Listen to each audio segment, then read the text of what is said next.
You have about 49 hours of free time each week. Let's say you've already prioritized all of the best business ideas, but there's still a bunch more and you wish you could do them all. Altogether, they add up to about 150 hours worth of work each week, but you don't have that time. So how do you divide up your time to do them all? If you're obsessed and you want to do all of them, but you want to figure out how much time to spend on each, this is how much time you spent on it. I can't spend 150 hours a week on these projects when I only have 49 hours a week. What are the ways to cut it down to a third? Now let's go on a tangent with this chart.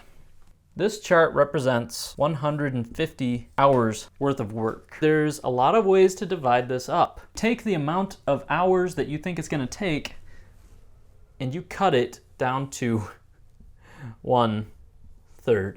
You're going to spend a third of the time on your highest ranking project, third of the time on your lowest ranking project. That's a bad idea because you're wasting a lot of time. So don't do that. Now there's another way.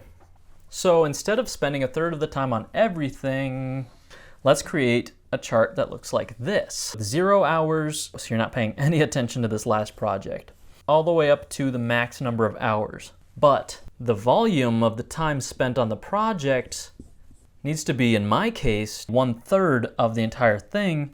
And doing a little bit of math stuff, I find out that my top project is only getting 2/3 of my attention. It's getting more of my attention, just not 100%. Now there is a math formula, and that's really boring math stuff, so you don't need to worry about it. But I think a business would have you spend 100% of the time on the top ROI project, about 0% of the time on your bottom rated project. There's going to be this dip right here. And that's an exponential curve, and that's really ugly, but it's going to look something like that. So you're like, I want to work on all these projects, but I need to divide my time up so that I can do them all. This is your best course of action. Now that's cool and all. You get to do a lot of what you want to do. Still, imagine you're giving a pitch to the CEO of a company.